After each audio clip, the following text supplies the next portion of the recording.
Bharatiya Janata party में अब मुजरिमों का स्वागत हो रहा है, अपराधियों का स्वागत हो रहा है, गुनहगारों का स्वागत हो रहा है, आरोपियों का स्वागत हो रहा है। और स्वागत में इस कदर हो रहा है कि फूल और मालाएं उनको पहनाई जा रही है और उनके ऊपर बरसाई जा रही है।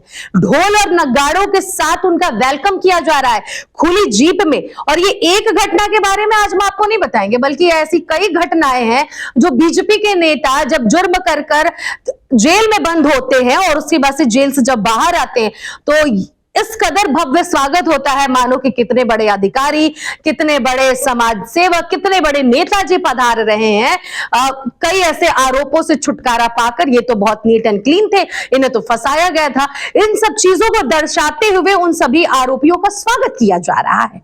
आपको बताते चले कि बिहार से निर्दलीय सांसद पप्पू यादव, जो काफी ज्यादा लोगों में लोकप्रिय है, अगर वो लोकप्रिय नहीं होते तो निर्दलीय सांसद भी नहीं बनते। अगर लोग उन्हें चाहते हैं और जानने वाले हैं तब तो पप्पू यादव आज बिहार से सांसद है, वो भी निर्दलीय सांसद है।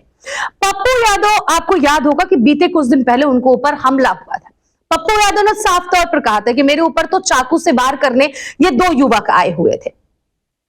उन युवकों पर पुलिस ने तुरंत कार्रवाई भी की और उसके बाद उन्हें जेल में भी डाल दिया। अब जब वो निकल रहे हैं जेल से बाहर, बीते दिन उनको जमानत मिली है। जब वो जमानत से बाहर निकले हैं, सुमित नाम का युवक होता है और हैप्पी नाम का युवक होता है, ये 2 युवक होते हैं। इन्हें जेल में बंद किया जाता है। पप्पू यादव जब कंप्लेन करते हैं, आरोप लगाते हैं कि मेरे ऊपर ये वार करने आए थे, पुलिस कार्रवाई करते हुए दिल्ली पुलिस उनको जेल में डालती है। अब जब वो जेल से निकलते हैं तो उनके जिले में, उनका जिला है बुलंदशहर, वहां पर जोरदार स्वागत किया जा रहा है। तस्वीरों को देखिए ना, किस तरीके से जोरदार स्वागत किया जा रहा है।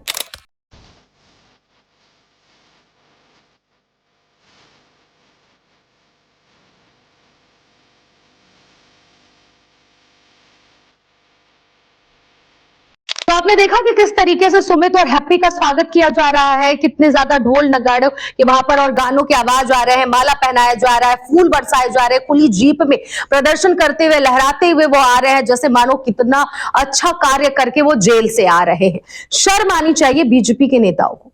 और प्रधानमंत्री नरेंद्र मोदी पर तो अब सवाल उठने शुरू हो गए हैं। बीजेपी के शीर्ष नेतृत्व पे अब सवाल उठने शुरू हो गए हैं कि बीजेपी ने सिर झुका लिया, भारतीय जनता पार्टी ने अपना सिर झुका लिया इन नेताओं की वजह से। कुछ ऐसे नेता भारतीय जनता पार्टी में जिनकी वजह से प्रधानमंत्री नरेंद्र मोदी का जो ग्राफ है लगातार गिरता जा रहा है। और अब सुमित और हैप्पी के रिहा होने के बाद जिस तरीके से उनका वेलकम किया गया है, उस पर भी प्रधानमंत्री नरेंद्र मोदी का सिर कहीं ना कहीं झुक ही गया होगा, क्योंकि बहुत सारे ऐसे सोशल मीडिया पर लोग हैं जो पोस्ट कर रहे हैं और इस बात को कह रहे हैं कि प्रधानमंत्री नरेंद्र मोदी की पार्टी बीजेपी में इस तरह के भी नेता शामिल हैं जो जुर्म करके निकलते हैं तो उनके वेलकम उनका किया जाता है। अब देखिए ना, कुछ दिन पहले धर्मेंद्र प्रधान है जो शिक्षा मंत्री, जब वो मानसून सत्र शुरू हुआ तो जब वो वहां पर पहुंचते हैं तो किस तरीके से सभी नेता उनका स्वागत करते हैं, जैसे मानो कि उन्होंने शिक्षा मंत्री के पद से इस्तीफा देकर कितनी बड़ी कामयाबी हासिल की है।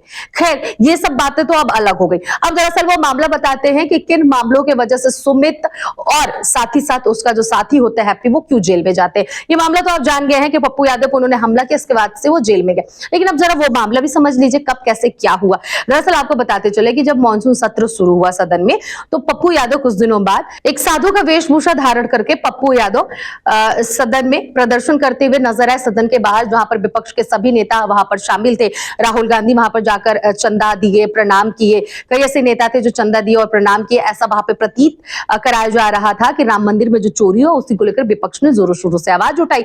अब ऐसे में पप्पू यादव वहां पर साधु का वेशभूषा धारण किए, पुजारी का वेश धारण किए, ये कहा जा सकता है। और जो भी दान मिलता था, जो भी चढ़ावा मिलता था, उसे अपने पॉकेट में रख लेते थे, फिर वो भागने की एक्टिंग भी की है। जैसा कि राम मंदिर में जो चोरी हुआ, चंदा चोरी, उसी को विपक्ष के नेता दर्शा रहे थे। इसको लेकर बीजेपी ने तमाम वार किए। तमाम ऐसे हिंदू संगठन थे जिन्होंने कहा कि साधु संतों की इज्जत को धज्जियां उड़ाई जा रही है, पप्पू यादव ने गलत काम किया। अरे अगर पप्पू यादव ने गलत काम किया है तो फिर क्यों राम मंदिर के जो बड़े बड़े ट्रस्ट के सदस्य थे उन्होंने इस्तीफा दिया?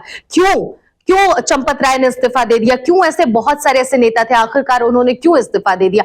कई ऐसे मुजरिम है, कई ऐसे आरोपी हैं राम मंदिर ट्रस्ट चंदा चोरी में जिन्हें अभी सलाखों के पीछे रखा गया है। 8 आरोपी अभी भी पीछे हैं और अभी भी लगातार इंक्वायरी चल रही है कि और कौन कौन लोग इसमें शामिल हैं। अगर उसमें बड़े बड़े अधिकारियों का, ट्रस्ट के सदस्यों का और इन जैसे पुजारियों की नहीं उसमें हस्तक्षेप रहता तो आज पप्पू यादव विपक्ष उस तरह का ड्रामा भी नहीं करता। बहरहाल अब इस ड्रामे के बाद हिंदू संगठन और तमाम अपने आप को सनातनी धर्म के बड़े बड़े नेता बताने वाले कुछ ऐसे नेता थे जो पप्पू यादव को ट्रोल करना शुरू कर दिया, उनके ऊपर बयानबाजियों का दौर शुरू कर दिया। अब ऐसे में पप्पू यादव इस अपने प्रदर्शन के बाद कुछ दिनों बाद प्रेस कॉन्फ्रेंस किया। प्रेस कॉन्फ्रेंस में हैप्पी और सुमित पहुंचते हैं, जो ये आरोपी हैं जिनके बारे में हम आपको खबर बता रहे हैं कि जेल से निकलने के बाद उनका स्वागत किया गया है। वहां पर पप्पू यादव की तरफ से कहा जाता है कि उनके ऊपर हमला करने की कोशिश करते हैं और चाकू से वार करने की कोशिश करते हैं। ऐसे में पप्पू यादव एक को दबोच लेते हैं और एक जो दूसरा साथी होता है उसको वहां पर जितने भी पप्पू यादव के लोग मौजूद रहते हैं वो अपने हाथ में पकड़ लेते हैं और फिर उन दोनों की पिटाई करते हैं। ऐसे में पुलिस फिर आती है, पुलिस उनको गिरफ्त में लेती है। यही मामला होता है। गिरफ्त में जाने के बाद से जो आरोपी जो दोनों होते हैं सुमित और हैप्पी, वो ये कहते हैं कि पप्पू यादव गलत बोल रहे हैं, पप्पू यादव ने हमारे साथ गलत किया, हम पप्पू यादव के साथ कुछ गलत नहीं किए हैं। अब ऐसे में जब वो बीते दिन जब जेल से बाहर निकलते रिहा होते हैं तो लगातार अब जिस तरीके से ढोल नगाड़ों की आवाज सुनाई दे रही है तस्वीरों में, जिस तरीके से उनका वेलकम किया जा रहा है, अपने आप में बड़ा सवाल खड़ा कर रहा है कि अब क्या बीजेपी में कुछ ऐसे नेता है, बीजेपी के कुछ, और ये दोनों भी बीजेपी से जुड़े हुए, बीजेपी के किसी पद पे ये दोनों हैं, बीजेपी के ये भी दोनों नेता है सुमित और हैप्पी। ऐसे में अब उनका इस तरीके से वेलकम होगा, क्या मुजरिमों का वेलकम करने का प्रधान अब भारतीय जनता पार्टी में एक चलन चल गया है। अखिलेश यादव ने भी इसको लेकर सोशल मीडिया पर पोस्ट किया है, उन्होंने भी तंज कसा है कि भारतीय जनता पार्टी में अब मुजरिमों का वेलकम इस तरीके से हो रहा है, लगभग उन्होंने तंज कसा है। वो भी आप एक्स का देख सकते हैं क्या कुछ अखिलेश यादव ने लिखा है।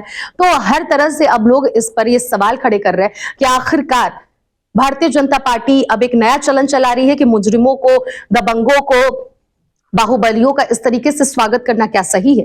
फिलहाल आप जनता हैं, जनता की राय सबसे बड़ी होती है। आप इस खबर पर क्या विचार रखते हैं जरूर हमें कमेंट बॉक्स में बताइएगा।